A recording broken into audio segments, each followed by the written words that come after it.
This is today's cyber news for October 1st, 2025. You can also listen on the go at dailycyber.news.com. With the shutdown kicking in, the Cybersecurity and Infrastructure Security Agency is moving to minimum manning. About one-third of CISA staff, roughly 889 people, will keep working on accepted duties like incident response, national security threat hunting, and active emergency directives. The rest are furloughed until Congress funds the government again. That means routine outreach, assessments, grants work, and a lot of long-term programs will slow or pause. Federal agencies and critical infrastructure partners should expect slower turnaround on non-urgent requests, fewer fresh advisories, and more reliance on existing playbooks. If you're defending a network, keep an eye on the known exploited vulnerabilities list that's already in flight, pre-authorize emergency change windows, and make sure your escalation paths are solid. If something breaks during the furlough, you'll want clear decision authority and backups ready so you're not waiting on help that may not arrive quickly. Imgur flipped the switch on the United Kingdom this week, blocking access for everyone there after the Information Commissioner's Office warned a fine was coming over children's data and age checks. If you're in the UK, you'll see a content not available in your region, and you can't sign in, upload, or even view embedded Imgur content.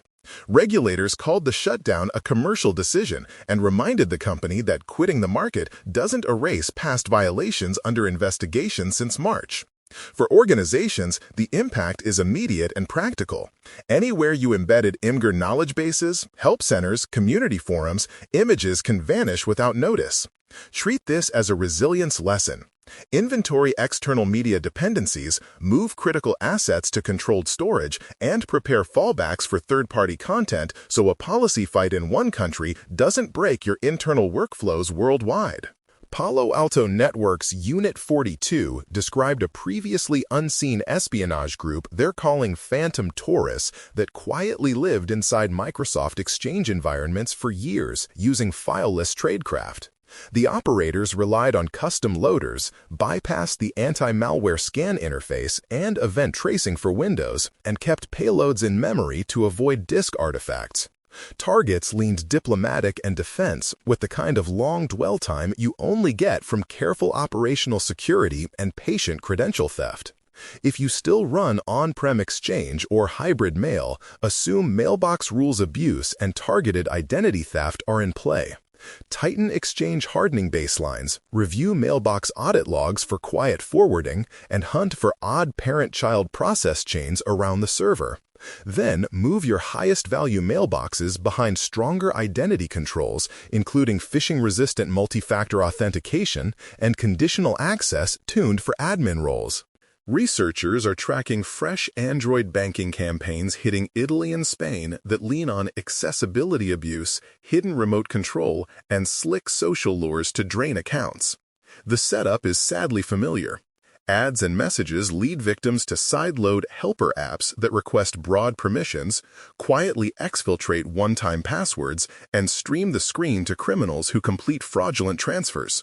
Banks report more fraud tied to device takeover signals, especially on older phones with lax defenses. If you support consumer banking, tune fraud models for remote access patterns, enforce app attestation and integrity checks, and push in-app warnings that nudge users back to official stores. For everyday users, keep install from unknown sources off. Be skeptical of event invites or support tools that need accessibility, and remember that a legitimate bank will never require a sideloaded app to verify your account. The Federal Trade Commission, working with the Department of Justice, sued the operator of the anonymous messaging app Sendit and its founder, alleging violations of the Children's Online Privacy Law, the broader FTC Act, and rules that govern subscriptions. The complaint says the app collected kids' data unlawfully, used fake personas to pump engagement, and sold paid features that promised to reveal message senders, claims the regulators called deceptive. If a court agrees, expect civil penalties and strict conduct remedies that go beyond this single product. If you build or resell youth-facing apps, now's the time to validate age gating, minimize what you collect, document consent flows, and scrub dark patterns from trials and subscriptions. Keep clean records. When regulators knock, evidence of good faith compliance work matters almost as much as the code itself. Academic researchers outlined a low-cost electromagnetic side channel they say can pierce the isolation assumptions we make about virtual machines and even containers. Using commodity parts, they captured timing patterns that correlate with cryptographic work, enabling inferences about keys and sensitive operations across tenants. Cloud providers will argue that real-world exploitation at scale is hard, but lab techniques often harden into practical attacks over time. If you run high-value crypto or regulated workloads, pin them to hardened libraries with side-channel mitigations, consider dedicated hosts, and evaluate hardware-backed isolation like Intel TDX or AMD SEV. It's a good moment to review threat models that assume perfect noisy neighbor defenses. They're not perfect. Canada's WestJet confirmed a data incident that includes images of traveler passports and other personal identifiers taken from a compromised third party. Names, dates of birth, document numbers, and photos are gold for fraudsters and fuel synthetic identities and long-tail account takeovers. The airline says operations continue and notifications are underway, but airline and loyalty accounts are prime targets for resale. If you've flown WestJet recently, rotate passwords, turn on multi-factor authentication, and watch for alerts from both the airline and your credit file. For businesses that collect document scans, revisit vendor due diligence, enforce encryption at rest, and delete sensitive uploads once verification is complete. Internet scans show tens of thousands of Cisco edge devices, ASA, FTD, and iOS XE, still reachable with vulnerable versions while exploit activity continues, including for bugs listed in CISA's Known Exploited Vulnerabilities catalog. Attackers love edge gear because it sits between untrusted networks and the crown jewels, often holding credentials and VPN configs. We're still seeing old code and weak configurations chained to drop web shells or pivot inward. Prioritize version checks and emergency patch windows for any internet-facing Cisco gear. Lock down management interfaces from the WAN and make sure you have good backups of configs before upgrading. Then verify your models against Cisco advisories and KEV deadlines. A breach at a lesser-known vendor supporting remote monitoring and courtroom evidence services exposed internal databases and case-linked materials, including sensitive contact information for defendants and witnesses. The company downplayed operational impact, but downstream agencies face legal and safety risks if sealed or protected details leak. It's another reminder of brittle supply chains around law enforcement technology, where small providers handle oversized secrets with uneven maturity. Agencies should inventory vendors with access to court and monitoring data, enforce minimum controls like multi-factor authentication, logging, and encryption at rest, and require 72-hour incident reporting with forensic access rights written into contracts. Researchers discovered a massive, world-readable cloud bucket tied to a claims processing service used by a regional U.S. auto insurer, exposing roughly 10.7 terabytes of records. We're talking driver licenses, accident photos, repair estimates, and payment documents. Enough for identity fraud and highly targeted social engineering for years. Misconfigured storage continues to rival ransomware in sheer exposure volume, especially where vendors aggregate data across clients. Organizations should turn off public links by default, enforce bucket policies with organization-level guardrails, and enable object-level encryption with automatic key rotation. If your data was part of this, expect re-verification requests and consider freezing credit to cut down on fallout. Researchers disclosed a flaw in Western Digital MyCloud network storage that, in some configurations, lets an unauthenticated attacker run commands as root through a vulnerable web component.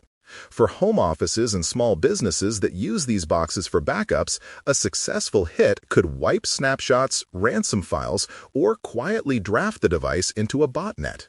Western Digital pushed guidance and firmware updates for supported models. Patch quickly, disable remote dashboard access from the open internet, and make sure your backups also exist off the device so one compromise can't erase everything. It's also a good time to review inbound firewall rules and verify UPnP didn't punch holes you didn't intend.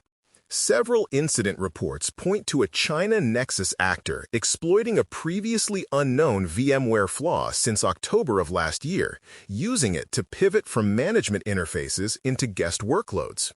Broadcom, which now owns VMware, has released fixes and detection guidance, but environments with weak segmentation are at higher risk if management networks can be reached from less trusted zones. Expect scans for lagging patchers and post-exploit activity that blends in with normal admin behavior. Prioritize patch windows for vCenter and ESXi, put management UIs behind dedicated jump hosts, and ensure your logging covers API actions, not just clicks in the web client.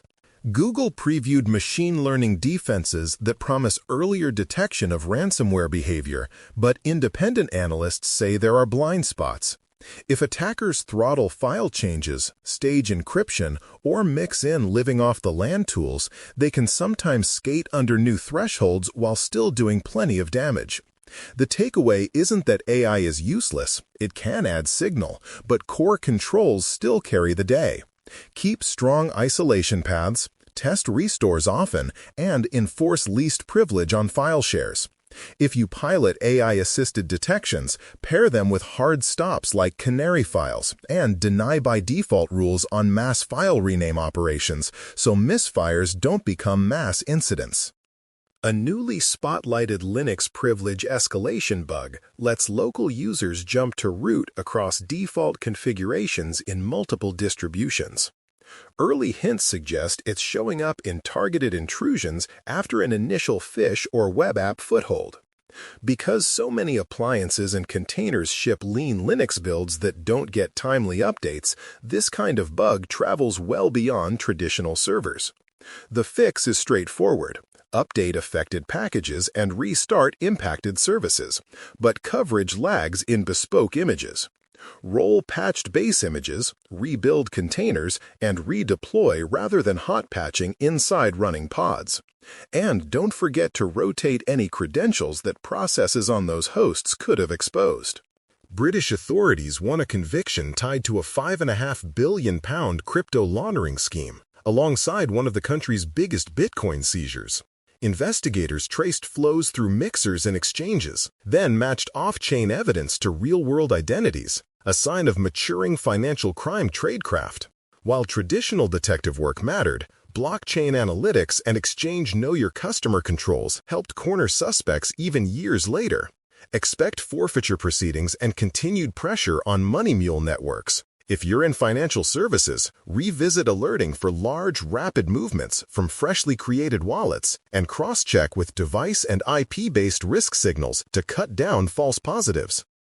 Researchers showed how carefully crafted helper content and crosstab interactions can steer Google's Gemini models into leaking secrets, calling risky tools, or chaining into cloud resources the user never meant to touch. The patterns build on familiar weaknesses, trusting external content, loose output filtering, and overbroad tool permissions, but they come with practical steps attackers or red teams could copy in enterprise setups. Expect evaluators to adopt these chains and defenders to watch for odd tool calls and data access. Lock down tool scopes, isolate any model browsing, and require explicit consent for sensitive actions. Treat everything a model emits as untrusted input to downstream systems, rotate any keys exposed to prompts, and layer data loss prevention where models can reach business content. Microsoft is reframing its Sentinel and Defender world around a single data lake and so-called agentic AI that can write detections, stitch incidents together, and execute automations. The pitch is faster triage with fewer swivel chair hops between products. The risk is vendor gravity and cost surprises, especially around ingestion and long-term retention. If you're trialing it, run your high-value rules in parallel, compare incident timelines to ground truth, and pin cost controls before turning on broad analytics. Decide which logs must live in the lake and which can sit in cheaper archives. And keep human approval in the loop for destructive playbooks until you're confident in the triggers and guardrails. UK lawmakers pressed outsourcer TCS over the cyber incident that hit Jaguar Land Rover, digging into timelines, vendor accountability, and customer impact. It's a reminder that political attention now follows major third-party breaches and that transparency and concrete remediation plans matter as much as technical root cause. Automotive supply chains mix legacy operational technology on factory floors with modern cloud backends, so weak identity or remote access can amplify the blast radius quickly. If you depend on integrators, demand playbooks for isolating compromised segments, require per-customer identity boundaries, and test how fast you can restore, build, and logistics systems while under pressure. Apple pushed an early iOS 26 security update to address a memory corruption flaw that could crash apps or potentially be paired with malicious content for something worse. Details are sparse by design, but coordinated updates across platforms hint at a broader cleanup of parsing edge cases. If you manage mixed device fleets, test that your mobile management can roll critical updates quickly to supported models. And make sure older devices get the appropriate backported 18 series fixes. Keep risky file types in sandboxed viewers, and watch for indicators tied to WebKit and font parsing bugs that tend to recur with subtle variations over time. The U.S. Cyber Agency added AdMiner, Cisco iOS, Go Anywhere MFT, and sudo entries to its known exploited vulnerabilities catalog, each tied to observed exploitation in the wild. Federal due dates apply to agencies, but the KEV list is a practical must-do for everyone.